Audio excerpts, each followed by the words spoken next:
people talk about? What's the deal with this pop life and when's it gonna fade out?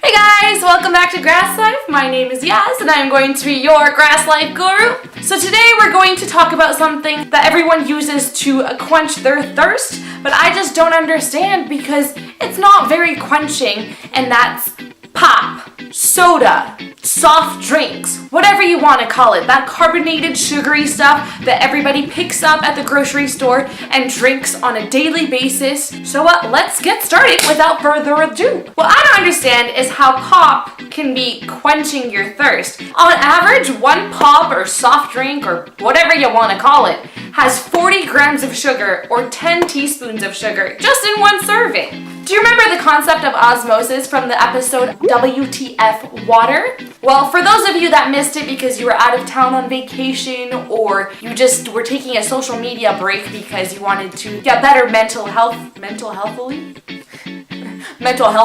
I will recap the concept of osmosis. Everyone else here should have watched that episode. So water likes to make sure that everything is equal when it comes to water in solute concentration. Our solute in this instance is going to be sugar. And too much sugar can create a hypertonic solution for the cells in your body. Yes, young one with the Grass Life cap. What's your question? Can you stop talking so scientifical and be more layman terms? What do you mean? Fair enough. For those of you who don't speak science and concentrations of solutes and osmosis, let's put it into simple terms. So it essentially means that your cells are going to release their water into the environment to help kind of dilute that sugary liquid that's around them, which in turn is going to make the cells really, really thirsty, which means thirsty cells, thirsty you. I know that was a lot of words, so I drew a picture. Here we go. So you have your cell here. That's the cute little nucleus with all of the DNA in there. And you've got lots and lots of water in the cell. So you've got lots of sugar out here with a little bit of water because you drink lots of Coke and Pepsi. And then the water is going to say, hey, it's really sugary out there. I want to dilute it. I don't want it to be way more sugary out here than it is in here. So it's going to take water, shoot it out into the outside, and then this little guy is just going to shrivel up and get really, really thirsty. That's not good. So how much sugar is really in one, I keep wanting to say alcoholic beverage, but we're not talking about alcohol anymore. So how much sugar is actually in one serving of Coca-Cola? Now, I got some facts for us. This is not insider facts. This is public information that you can actually find on their website. Let's take a look at how much sugar is in one can of Coca-Cola. A really cool thing that they have on the Coca-Cola website is that you can look at their different products and the different sizes that they sell and look at the nutrition facts and what's actually in each product. So we're going to take a look at the standard can of Coca-Cola that you will drink if you go to a birthday party. So a typical can of Coke has 39 grams of sugar. What? What do you mean? So most people go to the coolers at the front of the checkouts and they buy those little plastic Coca-Cola bottles with the screw cap top because you can actually reseal it and won't spill anywhere and get everything all sticky. Let's take a look at how much sugar is in one of those bad boys. 52 grams. What? That's like... What? Okay, now let's take a look at some of those spiffy vanilla Coca-Colas that everybody be always talking about. Okay, so 42 grams in one small can. So that's just the can. Now let's talk about the bottle that has the screw cap on it. Let's see how much sugar is in that. 70 grams of sugar? Where do you even put all of this sugar when you drink it? It just goes... like what? So just in comparison, I don't want to be dragging only one company. Let's drag all of them. They're not the only ones who are dumping boatloads of sugar into your beverages. So let's take a look at these Pepsi.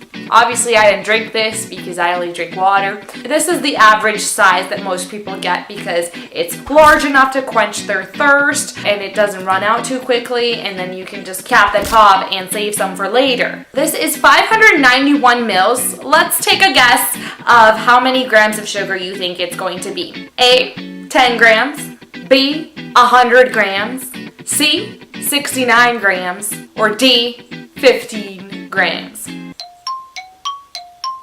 Time's up. Answer is 69 grams of sugar in this one little bottle. I mean, it's barely bigger than my head. All right, moving on to the next question. We have some Canada Dry Ginger Ale here. So this one here is 710 mils. So this is a little bit larger than the previous one, but this is a pretty standard size that people may buy and drink throughout the day. So let's take a guess, a wild gander on how much grams of sugars we think is in here. This one's not multiple choice. This one's just a free-for-all. Shout out your answer. Don't even put up your hand, just shout it out. This one here is a tricky little sneaky devil, because on the nutrition facts, it says per 355 mils. That's only about half of this guy here. It says half of this guy, 32 grams. 64 grams for the entire bottle. Show of hands if you're going to continue drinking pop after this survey that we just did and revealed to you the true numbers of sugar. Show of hands. That's what I thought, ladies. Let's move on to water and tea. Now, I know this sounds like a lot of numbers coming at you and you don't really know what to do with it. It just looks like figures on a screen. Let's talk about what it actually can do to your health. Consuming this much sugar, especially on a daily basis if you're drinking pop every single day, can lead to conditions such as diabetes, hypertension, obesity, cardiovascular disease, and even cavities, because the bacteria in your mouth thrive off of this sugar and they just use it to metabolize and grow and produce more waste that corrode your teeth. Did you know that soda actually contributes to more than 1/3 of your sugar intake? That's crazy! To think that simply just changing the beverage of choice can make you so much healthier is crazy. Like, hello, why would you not do it?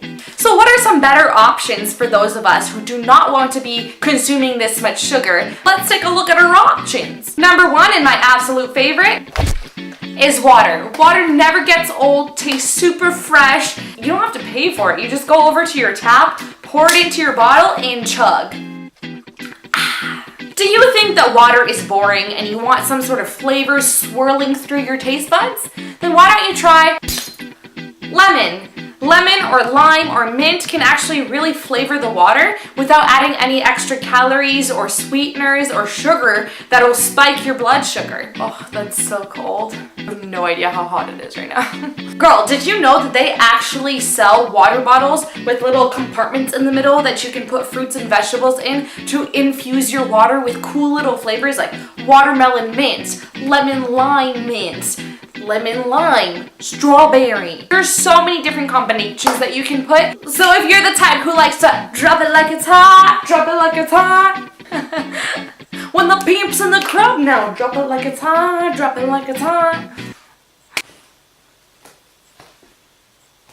Then you can always try tea. There's fruity teas, there's herbal teas, especially on a hot summer day like today. You just pop one of those tea bags into some hot water, let it seep those flavors and colors into the cup of water, and then you just put some ice cubes in it, put it in the fridge for about 5 minutes, and go, you got yourself a beautiful, flavorful iced tea to keep you refreshed. Why am I saying all of this? It's because I want you to live your absolute best life and feel super great. And if it's something as small as changing the beverages that you drink, then girl, I want to help you get there. Let me help you. I want you to just strut your cute little booty and feel absolutely phenomenal.